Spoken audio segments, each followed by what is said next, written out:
Welcome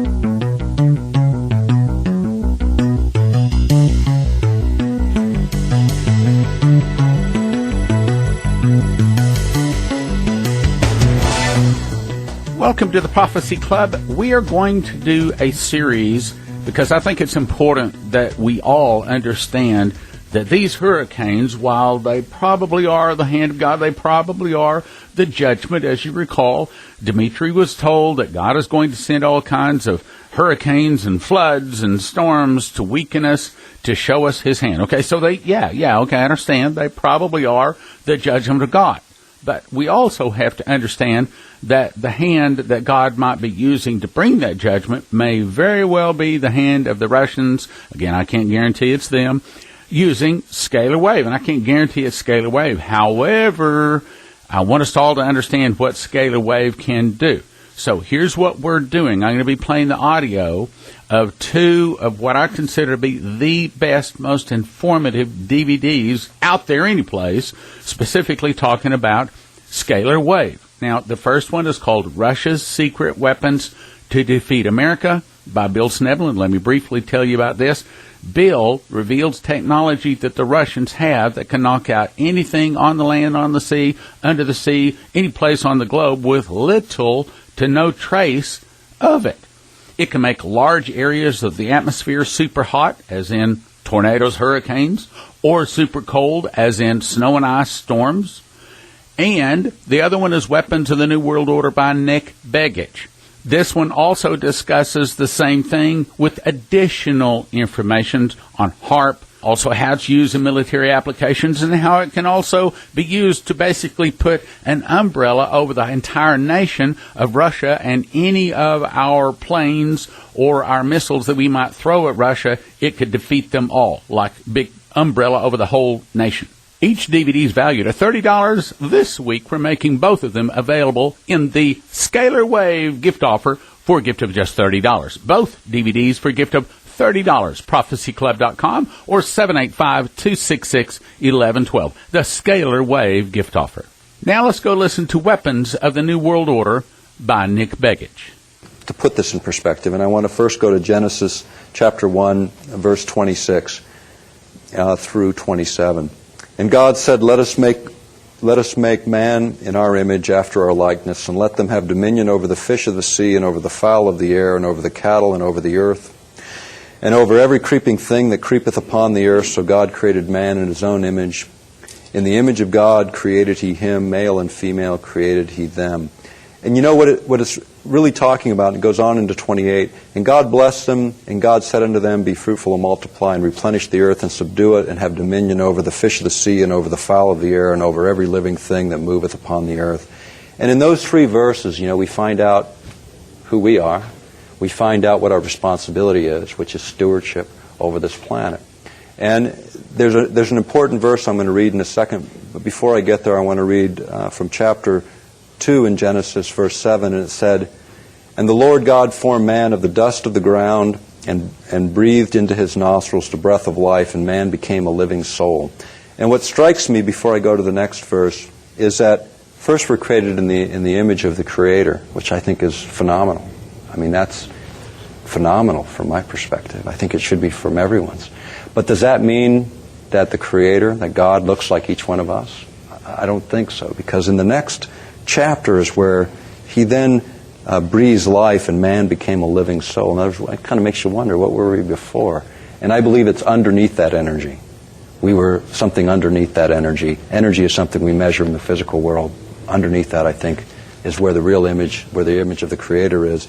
And when you go back and you go forward, and I like to go to the end and the beginning, I'm kind of one of those people that reads the beginning and reads the end. But when you go through all of the stuff in the middle, it's sort of the story of how we sort of lost touch with who we are, and what inheritance we really had. Christ had to come back and remind us. God had to actually show up and say, hey, let me get your attention here. Let me tell you what you really are and what your capabilities are. And then a lot of things started to happen.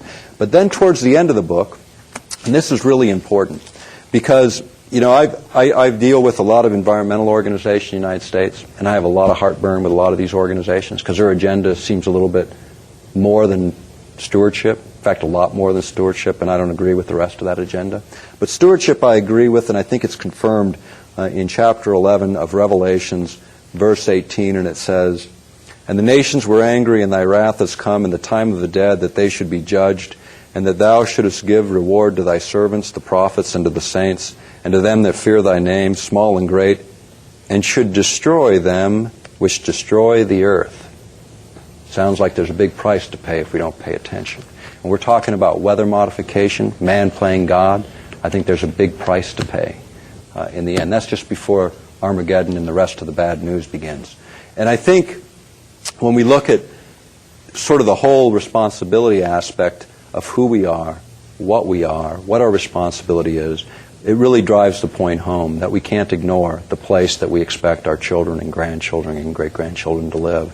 By the same token, it's in balance with the fact that the earth is supposed to also serve us in the sense of providing for us. And God gave it to us for that reason. But let's talk about sort of what happens when man plays God in terms of weather.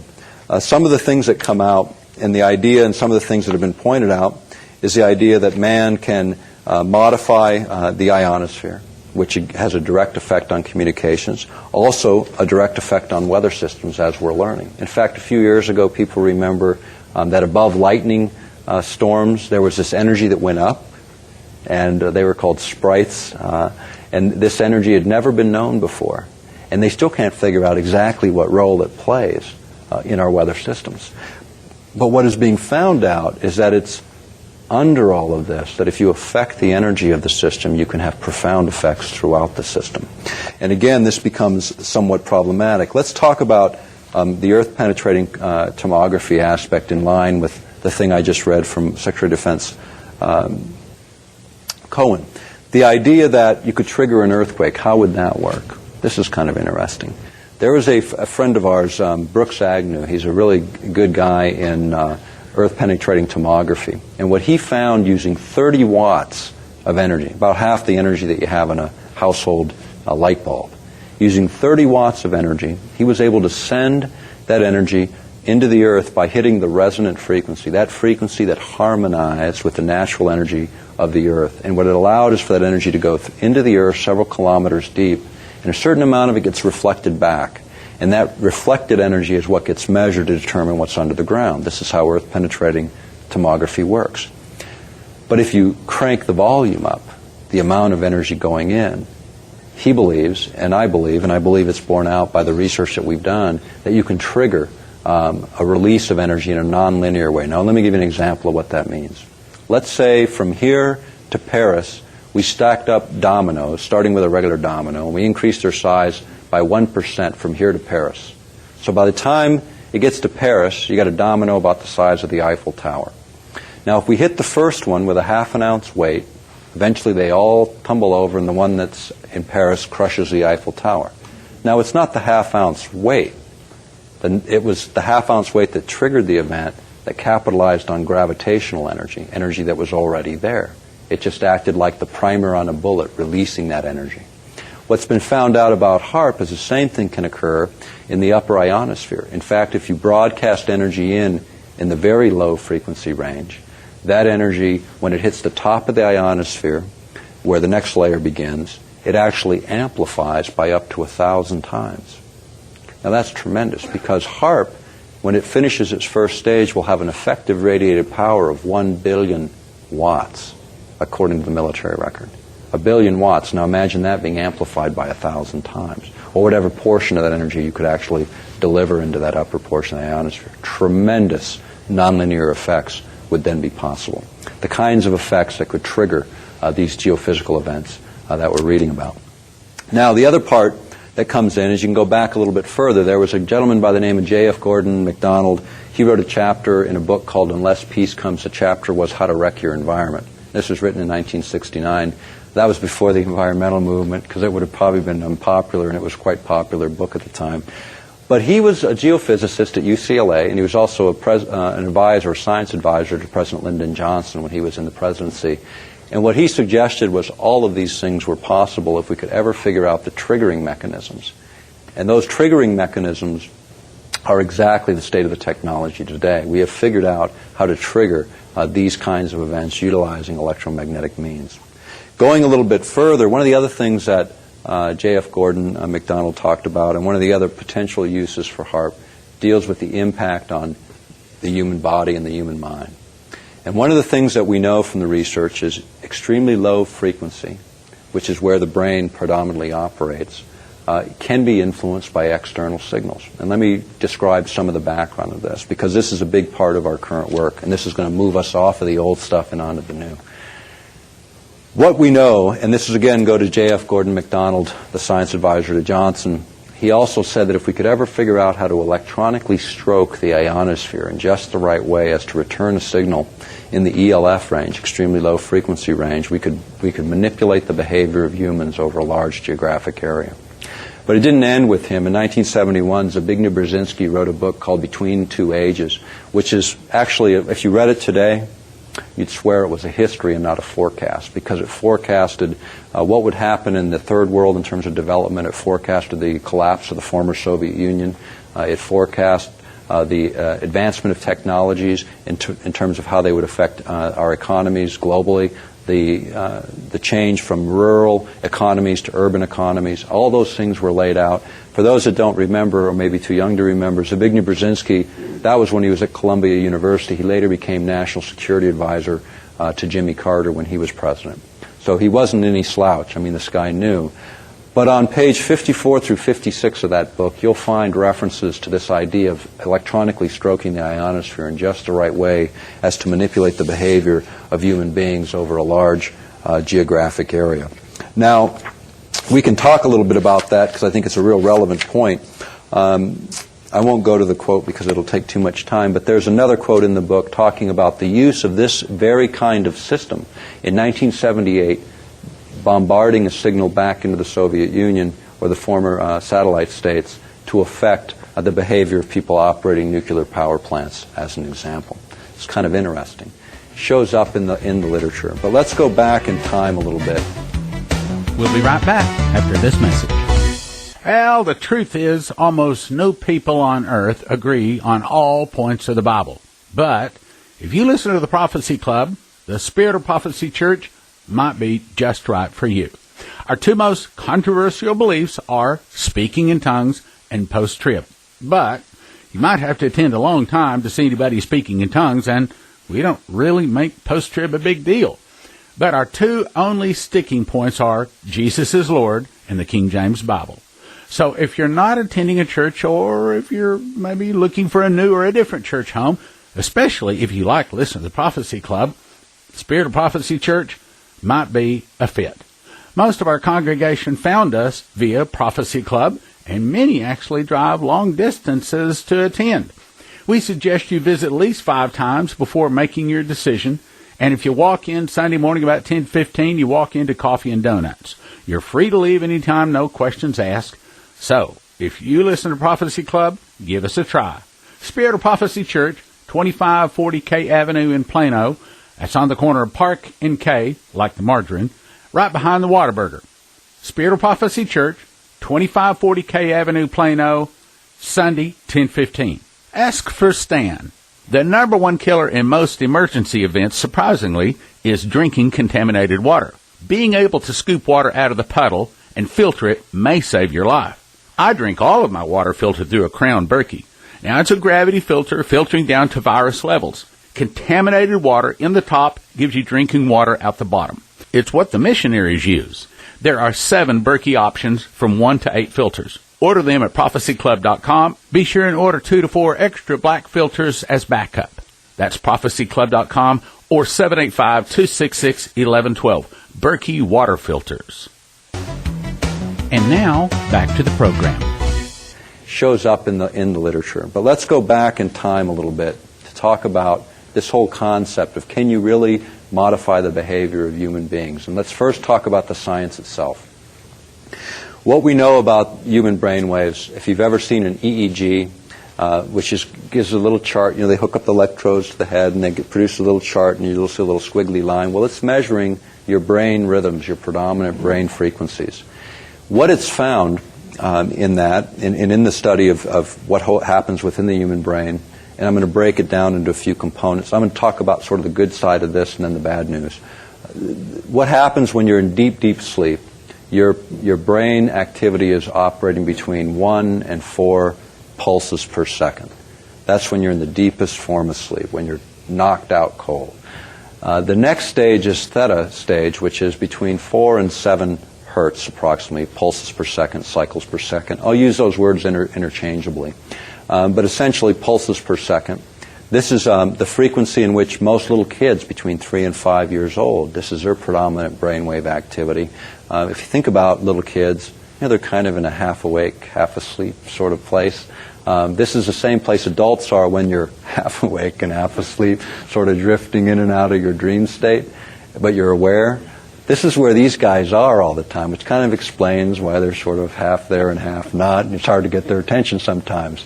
But it's also the time when they're learning a tremendous amount. They learn language, social customs. I mean, think about all the things kids learn between 3 and 5. It's pretty phenomenal.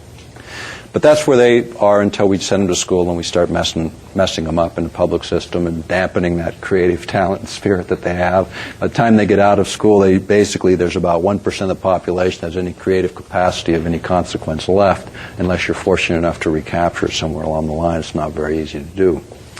But going above that, from say 7 hertz to around 12 hertz, you're in what's called an alpha state. This is a highly creative state. This is where most artists are when they're doing their really good work, when athletes are sort of in the groove, on step. This is the place where things just sort of flow really well. It's interesting to note, there's a gentleman, a German scientist in the 50s, discovered the resonant frequency of the Earth, what the Earth naturally pulses at, and it's 7.83 hertz, which is kind of interesting. It's called Schumann's resonance. What's interesting about that is it correlates to this highly creative state in human beings. Very interesting. But going above that, above 12 hertz, say 12 to 20 hertz is a beta state, which most of us are in. That's where we are right now, unless I put you to sleep. Then you drop it down a little bit.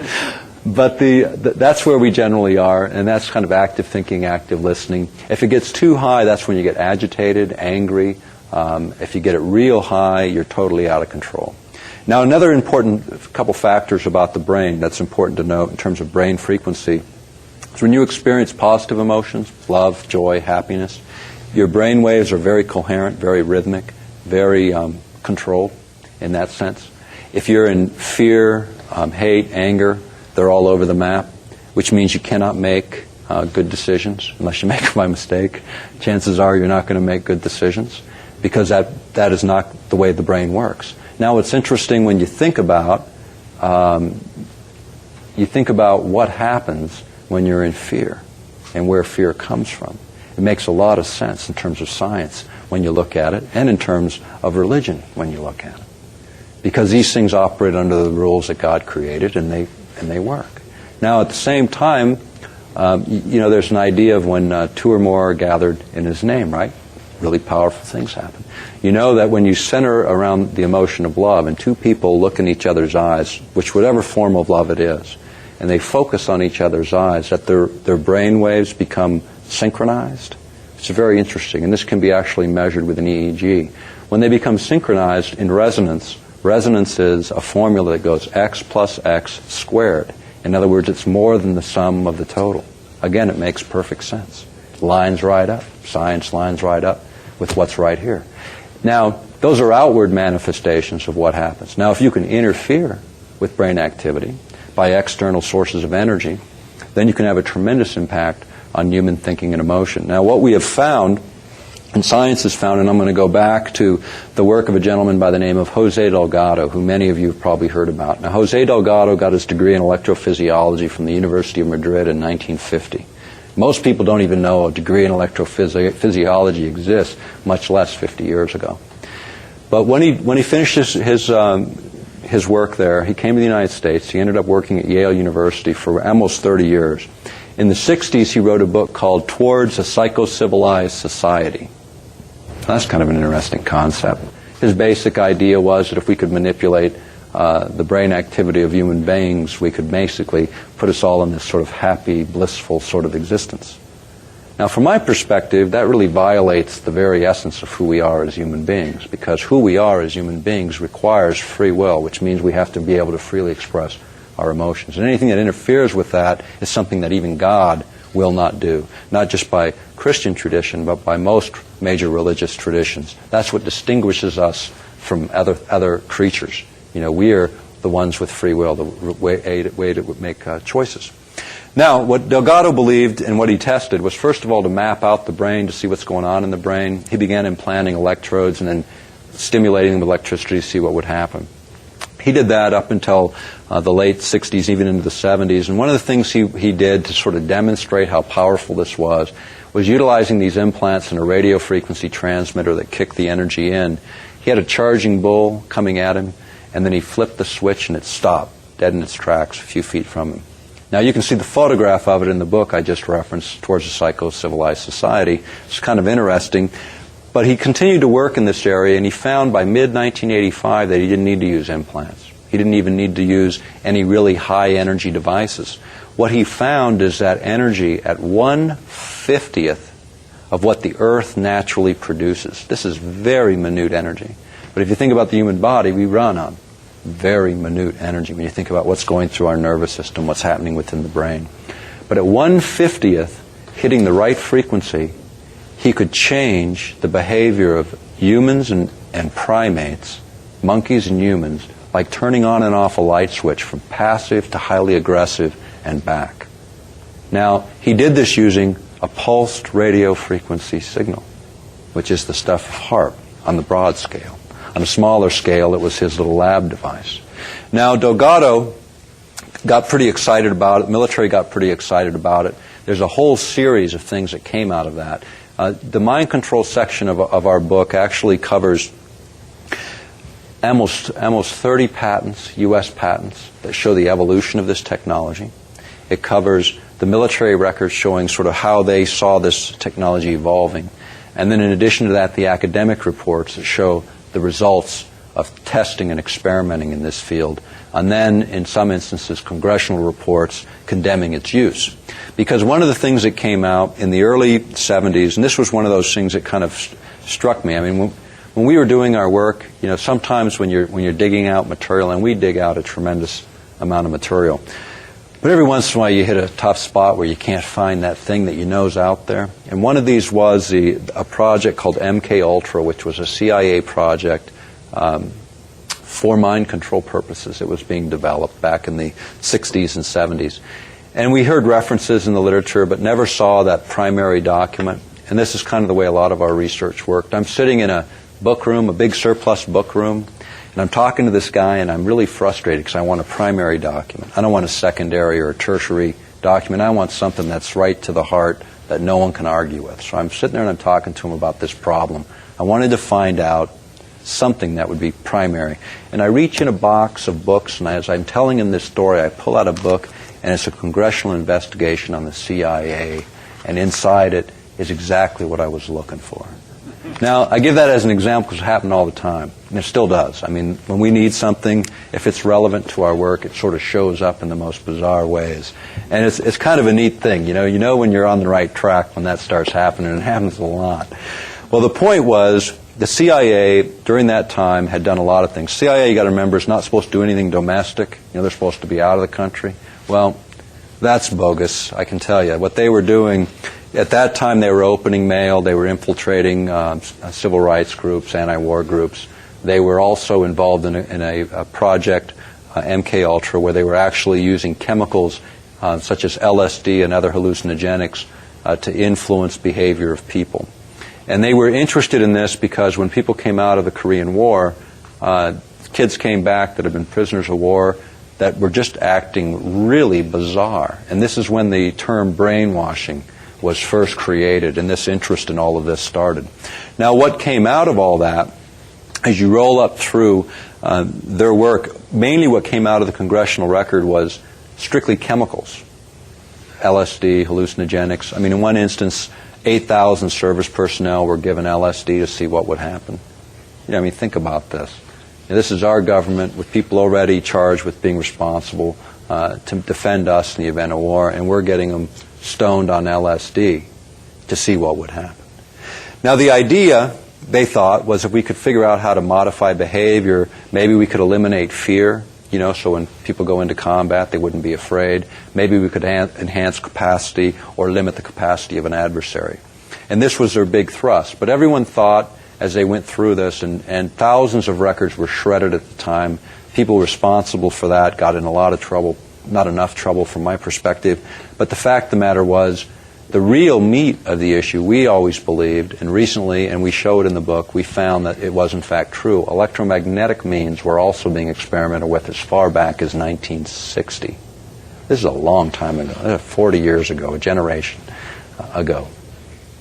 And in that, what we found is through FOIA requests, Freedom of Information Act requests, that there was a large body of data surrounding this. And then when we started looking at the patent record for what had evolved between 1960s and the current time, we found all of these things, not just for behavior, which is emotional state, but we found that utilizing very little energy, according to Delgado's work and a number of patents, that you could in fact move the emotional state of human beings. Now when you go a little bit further, the idea comes in, well, what else could you do if you could manipulate this energy, and what other forms could you use to do this? Now one of the things that many people remember, a couple of years ago, there was a cartoon in Japan, Pokemon, was being played, and 700 kids had epileptic seizures from seeing the flashing light on the cartoon. Now, I want to explain this principle because it's a very important principle for understanding how energy systems, energy weapons work. When you take a carrier, and let me explain this. Let's look at a couple of analogies. First of all, let's consider the modulation, that pulse rate that was carried in that cartoon. Let's call that the information. Now that information you can put, say, in a box and put it on a train, plane, or automobile, and the information's still the same, still arrives at the same destination. You open the box and there's the information. In terms of electromagnetic carriers, we can use flashing light, we can use a television, we can use a radio, we can use anything that carries an electromagnetic signal, even the current flowing around this room. If we can modulate, vibrate, pulse that energy in the right way, that's the information. That's what's in the little box. So you can carry it in a number of ways. In fact, I'll give you a couple of examples right out of some literature that's pretty interesting. This came out of an article that was in a magazine, or actually a publication by the U.S. Army War College. Well, we've run out of time today. I'm going to have to interrupt right there, but I encourage you to get these two DVDs to understand about these storms like Harvey and Irma and how scalar wave very well could be hitting us. In other words, this could be the Russians, via the hand of God, hitting America. The first one, Russia's Secret Weapons to Defeat America by Bill Sniblin, defines how scalar wave works. Weapons of the New World Order explains how it works from a military standpoint to be able to knock out missiles, attacking airplanes, basically to defeat the mutually assured destruction that Russia and America has operated on since World War II. Each DVD valued at $30. We're making both of them available this week for a gift of just $30 in the Scalar Wave gift offer. prophecyclub.com or 785-266-1112. The Scalar Wave gift offer, 785-266-1112 or prophecyclub.com. Now from the Prophecy Club, some exciting opportunities for you. I'm the next speaker at the Prophecy Club. I memorized the book of Revelation, and in the process, God gave me 12 awesome revelations. Jesus is not the primary message of Revelation. What is? My biggest revelation, what is the morning star? Who are the two witnesses? The final answer to the rapture question. Definitive proof that America is in Revelation. And what is America's future? 7 signs to spot the Antichrist early. When does the New Jerusalem arrive? Are there 1 or 2 judgments? The surprising final plague on earth. October 14th and 15th, Saturday evening, 7 p.m., Sunday morning, 9 a.m. at the Prophecy Club, 2540 K Avenue in Plano. That's October 14 and 15, Saturday evening, 7 p.m., Sunday morning, 9 a.m., Spirit of Prophecy Church, corner of Park and K in Plano. No charge. It's on Revelations on Revelation. See you there. Order your copy of the DVD at prophecyclub.com.